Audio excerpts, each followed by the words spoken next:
पहला स्नान जल का स्नान, दूसरा स्नान वायु का स्नान, तीसरा स्नान कौन सा होता है?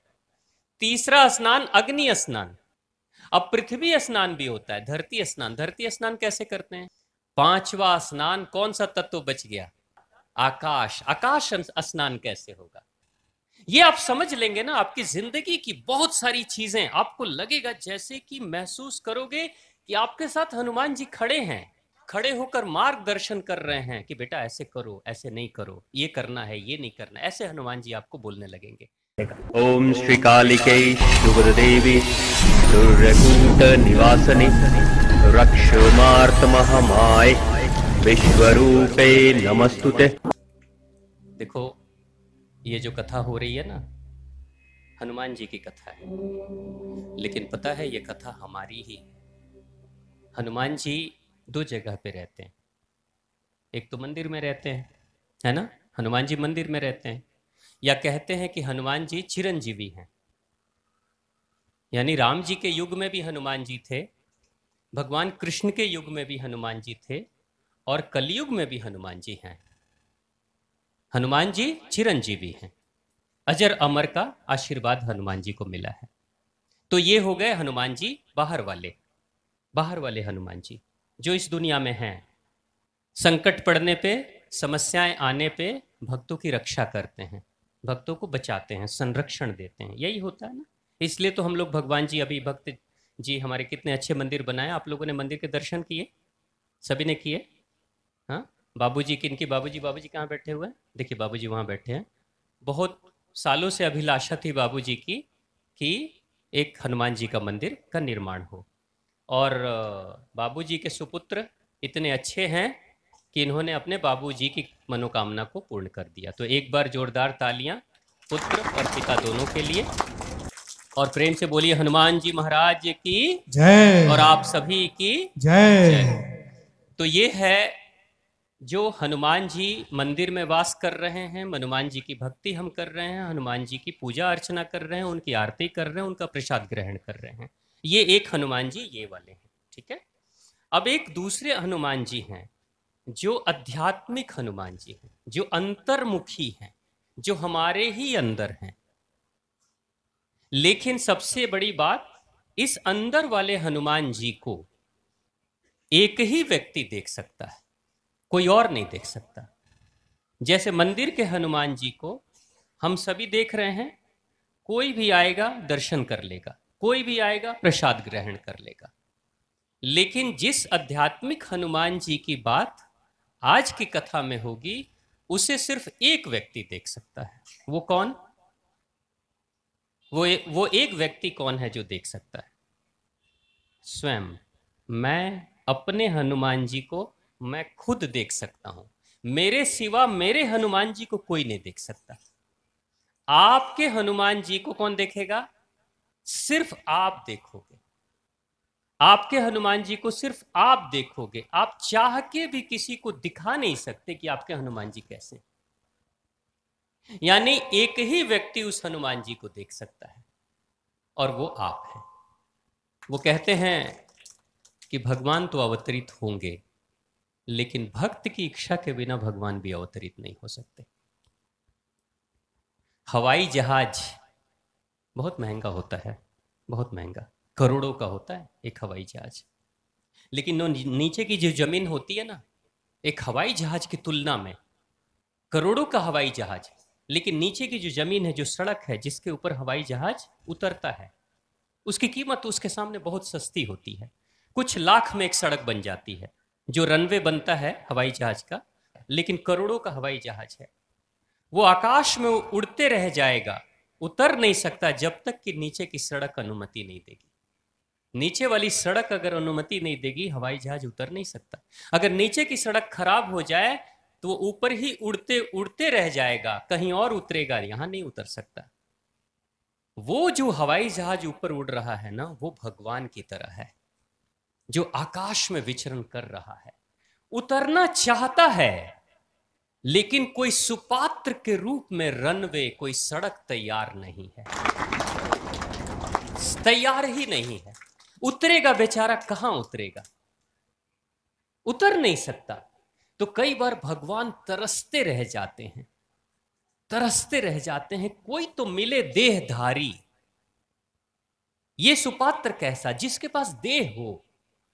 इस दुनिया में, इस दुनिया में भगवान अगर आपके ऊपर उतरेंगे तो एक शर्त है कि आपके पास देह होनी चाहिए, पहली शर्त। क्योंकि इस धरती पे भगवान को भी आने के लिए वीजा और पासपोर्ट चाहिए, और वो वीजा और पासपोर्ट आपका शरीर है, पासपोर्ट। और वीजा क्या है? वीजा है उम्र। उम्र कितनी? पासपोर्ट रहेगा, उम्र ही खत्म, अनुमति नहीं, अब चलो। तो ये देहधारी इंसान चाहिए, तब भगवान की सत्ता उतरेगी। तो आप देखिए आज का जो आयोजन हो रहा है, तो इस आयोजन में जो आयोजक हैं परिवार के सभी सदस्य, तो आप भी वही हैं उस रनवे की तरह जहां पे भगवान को अवतरित करने के लिए आपने इन संसाधनों को व्यवस्थित रूप से, सुसज्जित रूप से सारी व्यवस्था की है। तो प्रेम से बोलिए मां आद्य शक्ति, मां भवानी की, मां जगदम्बा, मां परम्बा की, हनुमान जी महाराज की, और आप सभी की जय हो। तो हनुमान जी के उस आध्यात्मिक कथा में हम लोग प्रवेश करते हैं। हम सबके पास शरीर है, सबके पास शरीर है। और शरीर कितने तत्वों से बना है? हाथ उठाकर बताइए कितने तत्वों से बना है? आप सबको पता है? और वो 5 तत्वों से बना है। कौन कौन से 5 तत्व हैं? कौन बताएगा? 5 तत्व बताइए। आप तो बताएंगे, हमको मालूम है। बच्चे में से कोई बताए 5 तत्व कौन से हैं? वो 5 तत्व कौन से हैं? देखो ये बहुत गहरा रहस्य है। अब जानते तो हैं आप लोग जानते हैं, लेकिन सोच रहे हैं कहीं बोलेंगे तो गलत हो जाएगा। तो ये भी बता दूं मैं कि गलत हो भी जाएगा तो कोई आपको फाइन नहीं लगने वाला। लोग क्या कहेंगे? इतने लोग कहेंगे अरे गलत बोल दिया। कुछ नहीं होगा। बताओ कौन बोलेंगे?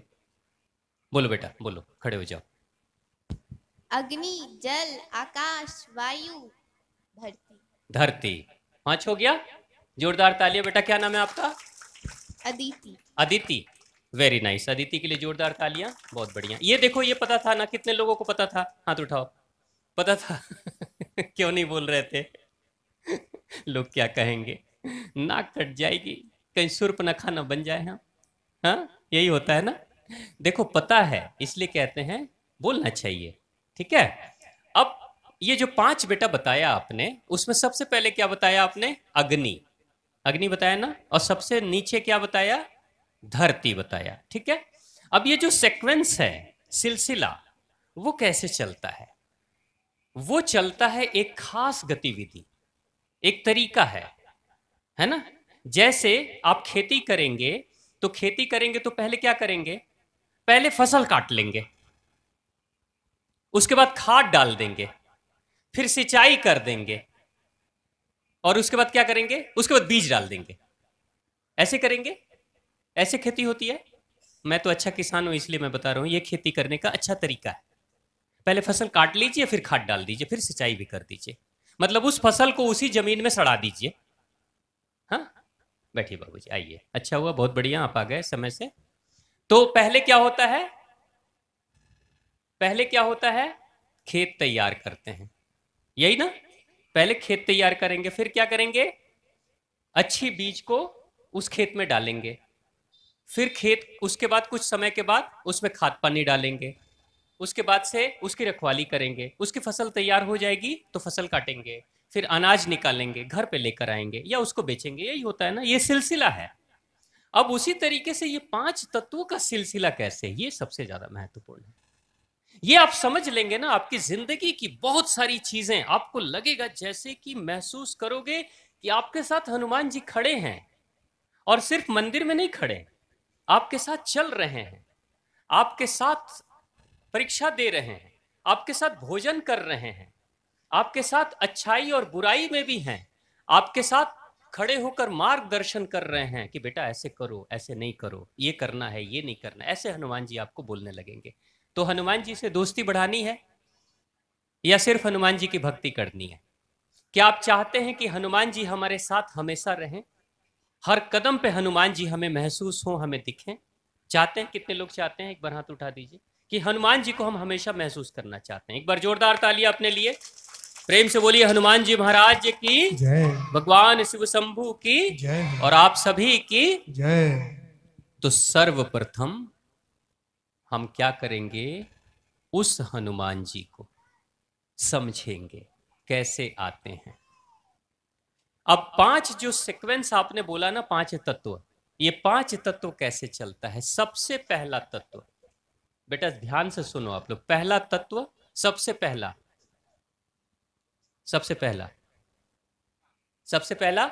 आकाश, सबसे पहला आकाश तत्व।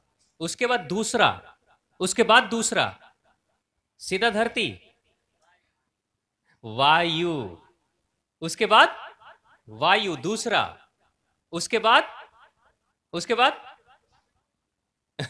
धरती तो नीचे चला गया। इस बीच में, आकाश और धरती के बीच में ही ये पांचों हैं। तो पहला आकाश, दूसरा वायु। अब ध्यान दीजिएगा, सूक्ष्म है, अदृश्य, आकाश अदृश्य है, विशाल है, लेकिन धीरे धीरे वो ठोस के तरफ, आकृति की तरफ, आकार की तरफ बढ़ रहा है। तो पहले आकाश, फिर वायु, आकाश में हवा बहती है ना, तो वायु, वायु के बाद वायु नहीं हो तो एक चीज नहीं हो सकती, हवन नहीं हो सकता, वायु ना हो तो क्या नहीं होगा? वायु ना हो तो आग नहीं जलेगी, वायु नहीं होगी तो आग नहीं जलेगी। आप मोमबत्ती जला दीजिए और उसके ऊपर ग्लास रख दीजिए, तेल है, बाती है, सब कुछ है, लेकिन अग्नि बुझ जाएगी। क्यों? क्योंकि वायु नहीं है। तो वायु से क्या होगा? तीसरा अग्नि, वायु के बाद अग्नि। अब अग्नि के बाद क्या होगा? अग्नि के बाद जल। कभी भी आकाश में बादल गरजते हैं, बिजली चमकती है, हवा तेज बहती है, बादल गड़गड़ाते हैं, उसके बाद क्या होता है? जल बरसता है, पानी बरसता है, जल। अब जल के बाद क्या होगा? 4 तत्व तो हो गए, तो जल के बाद क्या होगा? जल के बाद पृथ्वी, यानी कि जल। आपको पता है एक माला आती है स्फटिक की, कितने लोग देखे हैं स्फटिक की माला? सफेद होती है, सफेद होती है, स्फटिक की माला होती है। स्फटिक कैसे बनता है? स्फटिक हिमालय में जो ओरिजिनल स्फटिक होता है वो एकदम सफेद दिखता है, पानी जैसा। हजारों लाखों वर्ष तक अगर बर्फ ही बना रह गया, हजारों लाखों वर्ष तक कोई बर्फ पिघला ही नहीं, बर्फ ही बना रह गया, इतनी ठंड है, तो वो इतना कठोर हो जाता है कि उसके बाद वो पिघलता भी नहीं है, गर्मी पाकर भी। उसी से स्फटिक बनता है, वो पत्थर जैसा हार्ड हो जाता है।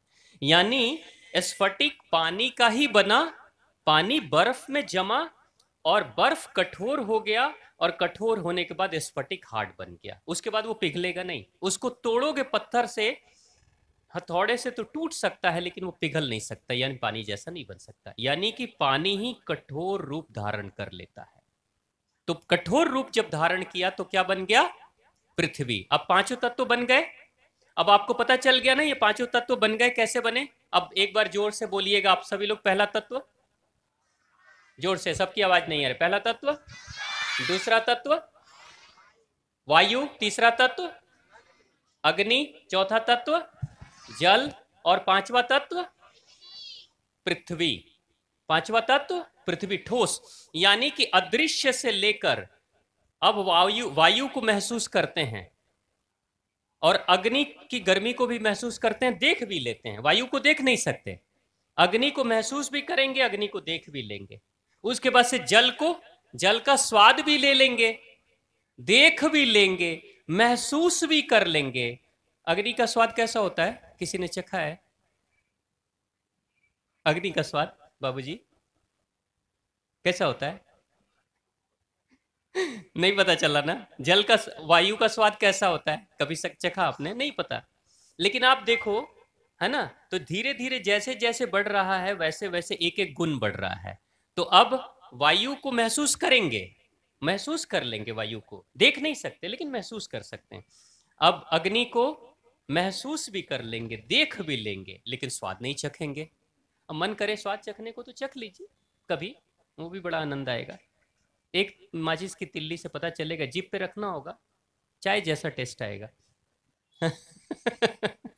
ठीक है, तो अग्नि का स्वाद नहीं चखा, अब क्या हुआ, जल का स्वाद तो चखेंगे, जल को देख भी लेंगे, महसूस भी कर लेंगे, स्वाद भी चख लेंगे।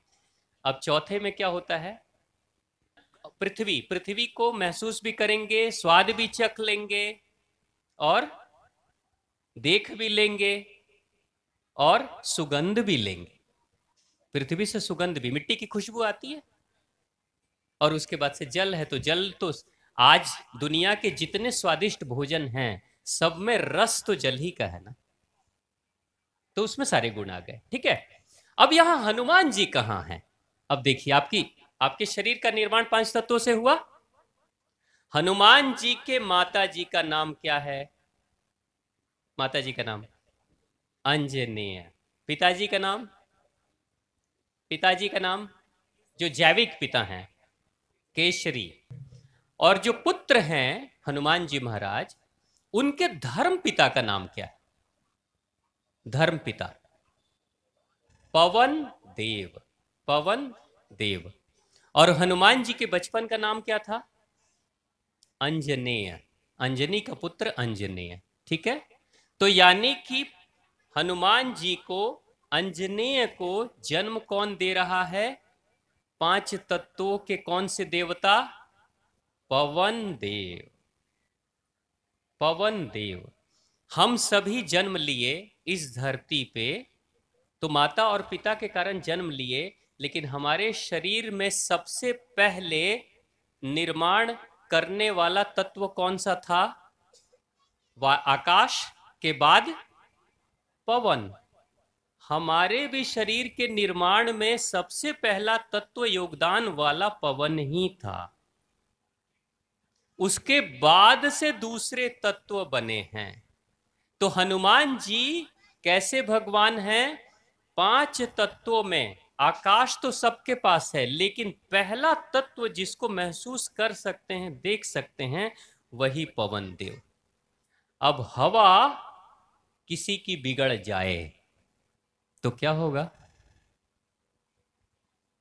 आप बीमार हो गए, कभी आप बीमार हो गए तो डॉक्टर लोग सबसे पहले क्या बोलते हैं? थोड़ा हवा बदल दीजिए, इनका हवा पानी बदलिए, कहीं घुमा फिरा के शुद्ध जगह पे ले जाइए, अच्छी शुद्ध गांव में। जैसे शहर के लोग बीमार होते हैं, कोरोना में लोग क्यों मर रहे थे? क्योंकि पवन देव ही नहीं मिल रहे थे ठीक से, ऑक्सीजन नहीं मिल रहा था। तो ये है पवन देव। अब आपको, आप लोग तो अच्छे लोग हैं, किसी को भूत पकड़ लेता है, कभी भूत पकड़ा है आप लोग को? किसी को पकड़ा है तो हाथ उठाइए। आपको भूत पकड़ा है? हम तो वही लगा, भूत पकड़ा तो बचा कौन? बेचारा मर जाएगा वही। आपको कुछ नहीं होगा। तो भूत किसी को पकड़ता है तो क्या बोलते हैं? इसको हवा लग गई है, हवा खराब हो गई है, नहीं? यानी कि आपके जीवन में अगर हनुमान जी को चाहते हैं कि हनुमान जी प्रसन्न हो और हनुमान जी की कृपा बरसे आपके ऊपर, तो हनुमान जी किस चीज से सबसे ज्यादा खुश होंगे? कौन सा लड्डू चढ़ाओगे? कौन सा प्रसाद चढ़ाओगे? कौन सा खीर पूड़ी बनाओगे कि हनुमान जी खुश हो जाएंगे? बताइए। ये लड्डू सामने पड़ा हुआ है। लेकिन देखना नहीं अभी आपको, अभी आपको नहीं देखना है। हाँ, तो हनुमान जी किसी भी लड्डू से, किसी भी प्रसाद से उतने प्रसन्न नहीं होते जितना वो कहते हैं, मैं, मेरा धर्म पिता पवन है, मैं पवन पुत्र हूं अगर तुम मुझे प्रसन्न करना चाहते हो, मुझे अपने अंदर जगाना चाहते हो, तो अपने पवन को शुद्ध रखो, अपनी वायु को शुद्ध रखो। जो कोई व्यक्ति सुबह सवेरे एक्सरसाइज करता है, योग प्राणायाम करता है, वो करता क्या है? दुनिया में कई तरह के स्नान होते हैं। स्नान करते हैं आप लोग? सब लोग करते हैं बाबूजी रोज? देखिए, कुछ लोग स्नान करते हैं, कुछ लोगों को धोया जाता है। जैसे भैंस स्नान नहीं करती, भैंस को लोग धुलते हैं, धोते हैं। लेकिन भैंस धुले तो ठीक है, आदमी धुले तो बड़ी बुरी इज्जत खराब हो जाएगी, लोग कहेंगे ना धुलाई हो गई है उसकी। तो हम लोग स्नान करते हैं। कैसे स्नान करते हैं? स्नान कैसे करते हैं? सबसे पहला स्नान तो पानी से होता है, जल से होता है, पानी से बता दिया। दूसरा स्थान वायु से, योग प्राणायाम एक्सरसाइज करके, बाहर सैर करके, शुद्ध वायु लेकर आप वायु से ही अपने शरीर के अंदरूनी स्नान करते हो। अंदर से शुद्धिकरण वायु से। वायु से स्नान कितने लोग करते हैं रोज? वायु से स्नान आप लोग करते हैं रोज? यानी रोज आप एक्सरसाइज करते हैं, घूमने टहलने जाते हैं, सुबह में कहीं जाते हैं? उठाइए, हाथ उठाइए। जाते हैं तभी हाथ उठाइएगा। सब देखिए, सब बच्चे उठा दिए। तुम तो बेटा ऐसे तुम लोग स्नान करते रहते हो, तुम लोग तो हवाओं में ही उड़ते रहते हो। बहुत बढ़िया, ठीक है। यानी एक्सरसाइज करेंगे, योग प्राणायाम करेंगे, शुद्ध वायु लेंगे। आपके छाती में, लंग्स में अगर शुद्ध वायु जाती है तो पवन देव प्रसन्न होंगे। ठीक है, ये हो गया पहला स्नान, जल का स्नान। दूसरा स्नान वायु का स्नान। तीसरा स्नान कौन सा होता है? तीसरा स्नान अग्नि स्नान। अग्नि स्नान कैसे होता है? कभी आप लोगों ने अग्नि स्नान किया? किया बेटा कभी अग्नि स्नान? नहीं किया। अग्नि स्नान कैसे होगा? जितने मंदिरों में आरती की जाती है, वो मूर्ति को अग्नि स्नान ही कराया जाता है। आरती आग जलाकर घुमाते हैं तो वो अग्नि स्नान है।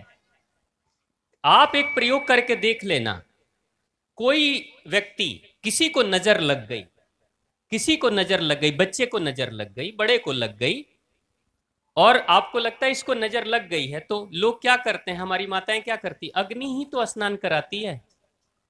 अग्नि की प्रत्येक व्यक्ति की अपनी एक सीमा होती है, वो लगभग 2-2.5 फीट की होती है, इतनी बड़ी होती है। इसको चारों तरफ से आप अग्नि से घुमा दोगे तो आपका जो ऑरा है, बुरी नजर वाली, वो खत्म हो जाएगी, और सकारात्मक अग्नि चूंकि हर बुराई को जला देती, हर चीज को जला देती है, तो अग्नि शुद्ध कर देती है। उसी को अग्नि स्नान करते हैं। या फिर ठंड के दिनों में आप धूप में बैठ रहे हैं, मेहनत कर रहे हैं, मजदूरी कर रहे हैं, आप किसान हैं, तो आप सूर्य के संपर्क में रहकर अग्नि स्नान कर रहे हैं ना। अग्नि स्नान जो व्यक्ति नहीं करेगा, उसके शरीर में विटामिन डी की कमी हो जाएगी, हड्डी कमजोर हो जाएगी। फसलों को अगर अग्नि स्नान रोज ना मिले तो क्या फसल कभी अच्छे फल देंगे? परवरिश होगी? नहीं होगी। यह है अग्नि स्नान। अब पृथ्वी स्नान भी होता है, धरती स्नान। धरती स्नान कैसे करते हैं? कभी आप लोगों ने देखा, प्राकृतिक चिकित्सा में मर्ड बाथ बोलते हैं, मर्ड। कीचड़ में लोग जाते हैं और कीचड़ में जाकर पूरे शरीर पे कीचड़ का लेप लगाते हैं, यानी मिट्टी का लेप। जैसे मुल्तानी मिट्टी है, चिकनी मिट्टी है, बालों को धुलाई करते हैं मिट्टी से, करते हैं ना, तो ये भी मिट्टी का स्नान है। महात्मा गांधी अपने आश्रम में मरीजों का इलाज मिट्टी का लेप लगा के कर दिया करते थे। मरीज उनके पास आते थे, मिट्टी का लेप बनाते थे, उसमें सूती कपड़ा डालते थे, और उस सूती कपड़ों के उसको पेट के ऊपर छाप देते थे। कुछ देर के बाद व्यक्ति स्वस्थ हो जाता था। यह है मिट्टी का स्नान।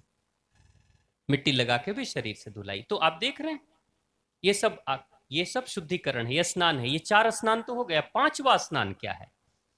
5वां स्नान कौन सा तत्व बच गया? कौन सा? आकाश। आकाश स्नान कैसे होगा? जितनी भक्ति करते हैं, जितने पूजा पाठ करते हैं, जितना ही ध्यान करते हैं, जितना सकारात्मक सोचते हैं, जितने मन को शांत रखते हैं, क्या शांत होता है आपका? पूजा पाठ करने में क्या शांत होता है? कहां खुशी होती है? यहां। खोपड़ी आपकी शांत हो जाती है, मन आपका शांत हो जाता है। और मन जब शांत होता है तो आपके मन में खुशी आती है। यही है आकाश तत्व। यानी कि भक्ति, कोई भी भक्ति, जितनी मन की शांति होगी सब आपके आकाश तत्व को बढ़ाएगा। लेकिन जितना ही आपके जीवन में नकारात्मकता आएगी, बुराइयां आएगी, उतना ही आपके जीवन की उम्र भी कम होती है। कभी आप लोगों ने सोचा